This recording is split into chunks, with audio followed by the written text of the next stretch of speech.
Om Swastiastu. Baik, di sini saya akan mempresentasikan proposal bisnis yang berjudul Chicken Karage Sambal Hijau yang disusun oleh Nimade Ari Puspayanti dengan NIM 2302622010389. Baik, untuk mempersingkat waktu, saya mulai presentasi. Yang pertama yaitu latar belakang. Yang melatar belakangi proposal ini yaitu di era globalisasi, makanan internasional seperti ramen, sushi, pizza, dan dimsum semakin populer di Indonesia, membuat minat terhadap kuliner Indonesia menurun. Untuk menghadirkan inovasi sekaligus memperkenalkan cita rasa Indonesia, saya menciptakan Chicken Karage Sambal Hijau yang merupakan perpaduan ayam goreng khas Jepang yang renyah dengan sambal hijau pedas khas Indonesia. Inovasi ini diharapkan menarik minat generasi muda yang gemar mencoba rasa baru sambil tetap mengenalkan kekayaan kuliner lokal. Selanjutnya, tujuan dari proposal bisnis ini yaitu yang pertama, untuk menghadirkan inovasi kuliner baru yang memadukan cita rasa Jepang dan Indonesia melalui Chicken Karage Sambal Hijau. Yang kedua, untuk mengetahui strategi pemasaran yang tepat agar produk dapat dikenal luas dan diminati konsumen. Dan yang ketiga, yaitu untuk menentukan harga jual yang sesuai sehingga usaha dapat bersaing dan menghasilkan keuntungan. Baik, selanjutnya ada aspek manajemen dan organisasi. Yang pertama ada profil usaha. Usaha Chicken Karage Sambal Hijau menyajikan ayam goreng khas Jepang yang dipadukan dengan sambal hijau Indonesia yang menghasilkan cita rasa gurih dan pedas yang unik dengan tujuan menghadirkan inovasi kuliner serta membuka peluang usaha yang menguntungkan. Selanjutnya ada struktur organisasi yang terdiri dari pemilik, bagian produksi, dan bagian pemasaran. Selanjutnya ada aspek hukum. Untuk menjalankan usaha kuliner, diperlukan dokumen legal agar usaha dapat beroperasi dengan aman dan terhindar dari masalah hukum. Dokumen-dokumen tersebut yaitu yang pertama, ada nomor induk berusaha atau NIB. Diperoleh melalui sistem online single submission atau OSS, NIB berfungsi sebagai identitas resmi pelaku usaha. Yang kedua, ada izin usaha mikro kecil atau IUMK. Diterbitkan oleh pemerintah daerah di kecamatan atau kelurahan untuk memudahkan legalitas pelaku UMKM. Yang ketiga, ada sertifikat produksi pangan industri rumah tangga atau PIRT. Diperoleh dari Dinas Kesehatan sebagai bukti bahwa produk makanan layak dikonsumsi. Yang terakhir, ada surat keterangan domisili usaha. Diperlukan untuk menunjukkan lokasi resmi tempat usaha. Biasanya diterbitkan oleh pihak kelurahan atau desa. Selanjutnya ada aspek pasar dan pemasaran. Yang pertama, ada gambaran umum pasar.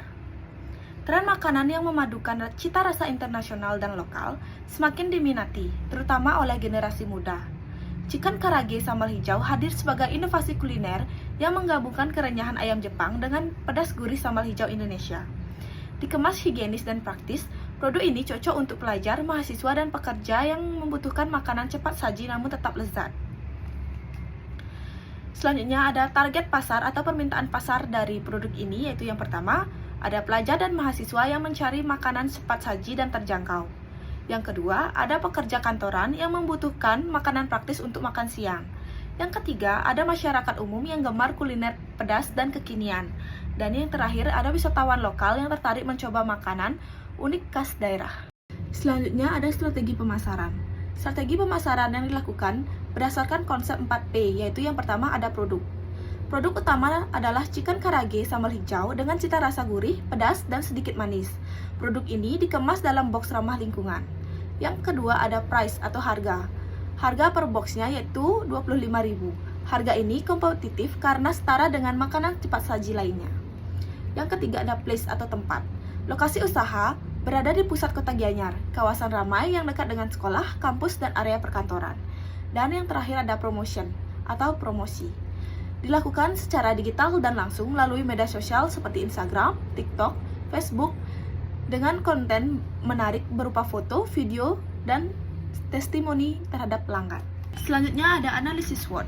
Yang pertama ada strength atau kekuatan dari usaha ini, yaitu yang pertama produk unik yang menggabungkan cita rasa Jepang dan Indonesia. Yang kedua, harganya terjangkau bagi semua kalangan. Yang kedua ada weakness atau kelemahan.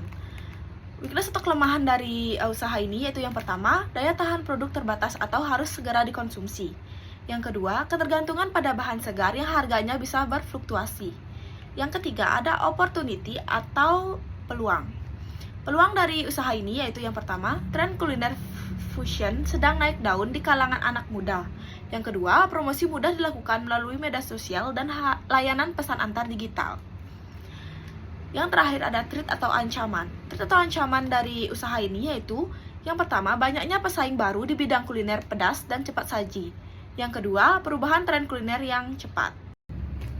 Selanjutnya ada aspek lingkungan dan AMDAL. Usaha Chicken Karage Sambal Hijau tergolong usaha kecil di bidang kuliner rumah tangga, sehingga tidak menghasilkan limbah berbahaya dan termasuk dalam kategori dampak rendah terhadap lingkungan. Meskipun demikian, untuk meminimalkan dampak negatif terhadap lingkungan, usaha Chicken Karage Sambal Hijau menerapkan beberapa langkah pengelolaan, yaitu sebagai berikut. Yang pertama, menggunakan kemasan ramah lingkungan seperti box food grade atau bahan mika daur ulang yang mudah terurai. Yang kedua, memilah limbah organik dan limbah anorganik agar limbah dapat diolah kembali dan tidak menumpuk. Yang ketiga, menjaga kebersihan area produksi dengan membersihkan dapur dan peralatan setiap selesai digunakan.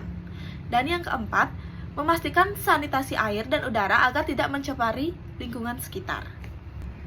Selanjutnya ada aspek teknis dan produksi. Yang pertama ada lokasi usaha. Lokasi usaha direncanakan berada di pusat kota Gianyar, yang merupakan kawasan ramai dengan aktivitas masyarakat, sekolah, dan perkantoran. Lokasi ini dipilih karena strategis, mudah diakses oleh pelanggan, dan memiliki potensi pasar yang tinggi.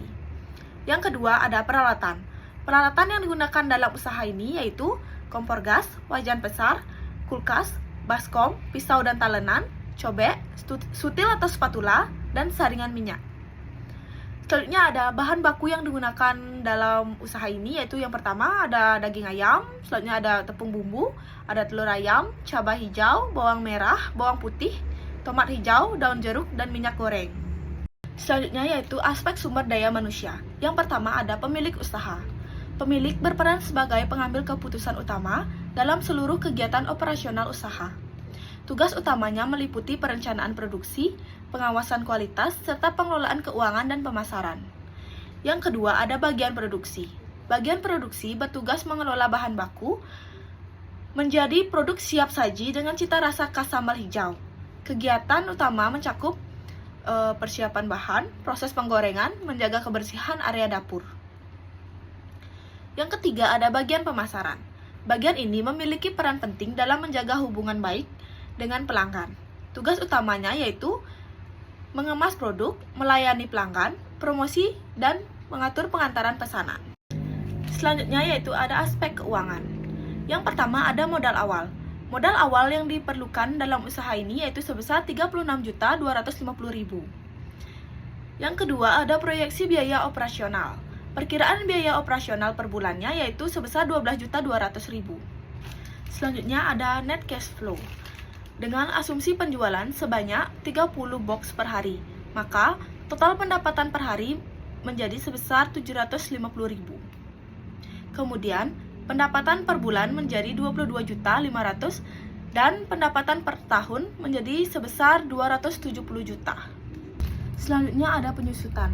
Penyusutan peralatan dalam usaha ini yaitu sebesar 1.845.000 per tahun. Selanjutnya ada laba rugi tahun pertama. Usaha ini memperoleh laba sebesar 121.755.000 pada tahun pertama. Dengan net cash flow yang diperoleh melalui laba setelah pajak ditambah dengan penyusutan yang menjadi sebesar 123.600.000 rupiah.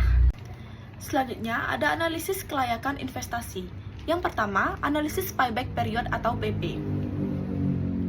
Payback period adalah waktu yang dibutuhkan untuk mengembalikan modal awal investasi dari laba bersih atau arus kas bersih yang diperoleh setiap periode. Payback period ini dicari melalui modal awal dibagi laba bersih tahunan, yaitu 36.250.000 dibagi 123.600.000. Maka hasilnya adalah 0,29 tahun atau setara dengan 3,5 bulan. Jadi, modal investasi dapat kembali dalam waktu sekitar 3,5 bulan. Yang kedua ada net present value atau NPV yang dicari dengan cara total kas bersih dikurang total PV investasi. Maka hasilnya yaitu sebesar 260 juta Rp637.200. Karena NPV bernilai positif, maka usaha Chicken Karage sambal hijau layak dijalankan dari sisi keuangannya. Baik, sekian presentasi dari saya. Mohon maaf bila ada kesalahan kata maupun pengucapan. Presentasi ini saya akhiri dengan para Santi. Om Santi Santi Santi Om.